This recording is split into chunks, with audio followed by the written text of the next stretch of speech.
And for the finale of Musical Month here at Spiral Tree Entertainment, we're going to watch the backstory of Edna Turnblad as we're going to watch John Travolta in Grease. As the movie starts, we see John Travolta enjoying some summer lovin' as he's trying to smash some girl on the beach. And we get this Schoolhouse Rock kind of intro, and all the other characters look okay, I guess, but man, oh man, does Rizzo not look good. She looks like a caricature of Richard Nixon met Mickey Mouse, and it is just awful.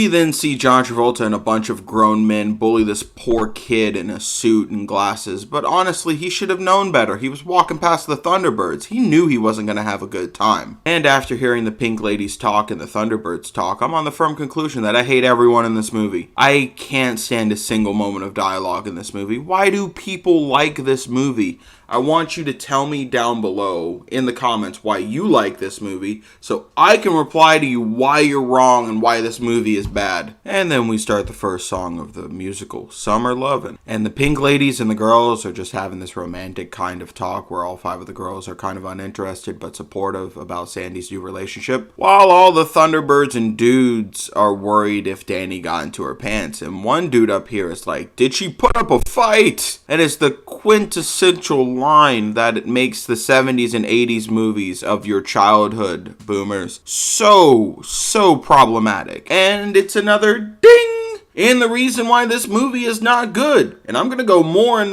into reasons why this movie is not as good as you remember it. And when they finish the song, they're talking about going back to class, and then they meet in front of the gallows with a marching band in celebration of what I assume is to hang and burn the rival mascot. And the whole town is there like it's a sundown town, and everybody's happy about it. Again, problematic movie of the 70s and 80s. Why is this one of your favorite films? And then the girls and Pink Ladies decide to ruin Sandy's day by introducing her to Danny Zuko and the Thunderbirds, and Danny immediately tries to stay cool around his friends. And Frenchie tells Sandy that men are too low for the dogs to bite. And that's not true. There's many men that have been bitten by police dogs over and over again. And I guarantee you that people like the Thunderbirds are the exact kind of people that dogs do, in fact, bite. And then we see the Pink Ladies hanging out, and we learn something that can only be learned by these problematic films of the 70s and 80s, is that peer pressure works, guys. It truly works. If you want to try to get anybody to do anything, you just need about 7 of your friends, and you need to aggressively yell at them to do the thing that you want to do, and I guarantee that 90% of the time that they'll do it, and the other 10%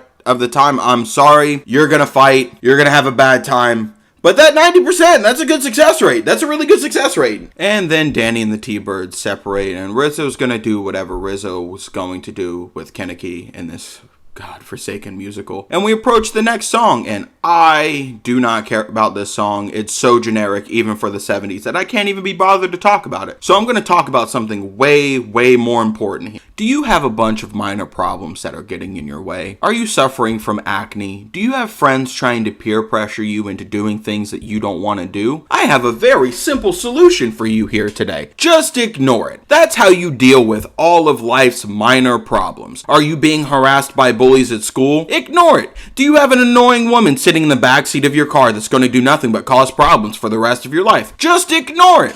Ignoring things, it solves all of life's problems. And then we get to the horny song of the musical, which somehow is Greased Lightning, a song which I'm assuming is about having intercourse with your motorized vehicle. Leather seats really get John Travolta's rocks off. Dual engines really make him randy. And don't even get him started on tailpipes. He's a huge fan and loves putting things inside of tailpipes, even though that can genuinely damage the engine on your car. But he doesn't care. He's still sticking things in tailpipe. And then Sandy and Danny have a little talk that kind of just boils down to, "You suck, Danny!" And he goes and tries to get a little bit better by joining the track team and finding the most sexual predator outfit he could find in his closet, which just ends up in Danny Zuko failing at a whole bunch of sports to the point where even the coach gives up on him and just lets him run around the field occasionally. Like he feels bad for him, like, oh, this poor kid, he's really trying, but all he's really good at is running. So I guess I'll just let him run around a little bit, let him tucker himself out, put himself to sleep, give him a little golden grams and some night juice, and let him go to bed in the bleachers.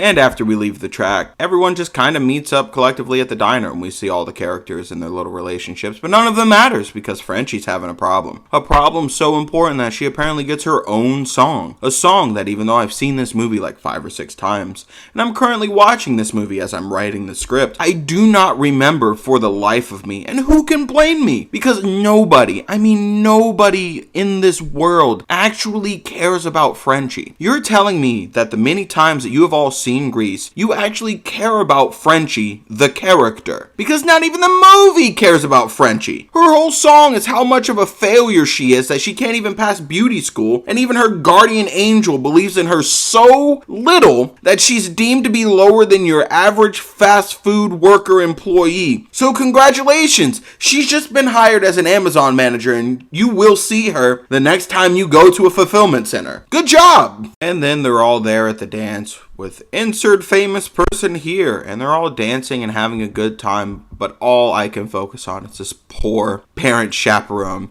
that is the embodiment of every chaperone at a high school dance. Everyone is just going crazy, going insane, and this singular person has to watch probably 200, 300 horny teenagers and stop them from grinding on each other like one lone Spartan versus the sea of horny teenagers. He must stop them all, and I just feel so bad for this dude. And then we see Vince Fontaine do whatever a male in power and TV does as he tries to prey on a young teenage girl promising fame, fortune, and power in exchange for favors with heavy quotation marks. And somehow, this is still someone's favorite musical with 1,000 problematic themes. Get down in the comments below and tell me why I'm wrong. Tell me why I'm wrong when I know I'm right when there's a literal Harvey Weinstein dude in this movie that you glorify. And after the shameful plug for more comments, we see the National Bandstand dance as they bust out the cameras and we see Marty McFly playing on the guitar, but it's not Johnny B. Good, it's Ain't Nothing But a Hound Dog. And it makes me wish I had a DeLorean equipped with a flux capacitor so I can time travel myself about another 40-45 minutes into the future where this movie is over and I don't have to sit through it anymore. Because here at Spiral Tree, we watch one bad movie a month. And this is definitely the worst musical of musical month this year. That's for some reason people really adore. Then we go into this big dance number that's kind of chaotic and doesn't really make any sense. That all boils down into what I think is a low-grade mass seizure, probably because of the poison that Tony Shalhoub put into the punch earlier.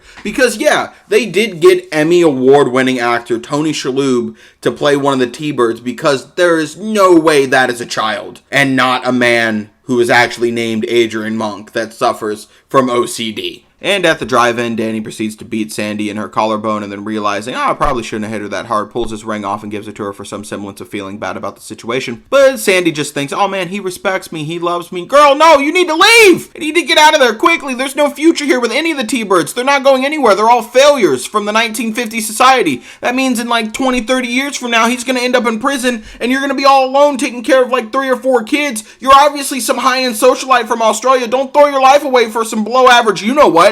Have some better standard. Learn some self-respect. Be who you want to be. This is quickly to prove my point. In the last little bit, Danny's out here street racing some random dude and still talking about, did you put up a fight? Which is clearly unacceptable. For love of all things holy, this movie has so many systematic problems and issues that nobody should watch and deal with and expose their children to. Find a better musical. There is always a better musical than Grease. We've watched a lot of movies over this past month, and none of them are as bad and as embarrassing as Grease. I mean, crud! At the end of Grease, there is this whole scene where Sandy changes her entire existence for a man, which is insane. And then they fly away. Just such a dumb ending. We've seen dumb things happen this month. We've seen a high schooler hold his entire class hostage. We've seen a child who thinks that Baltimore is the best city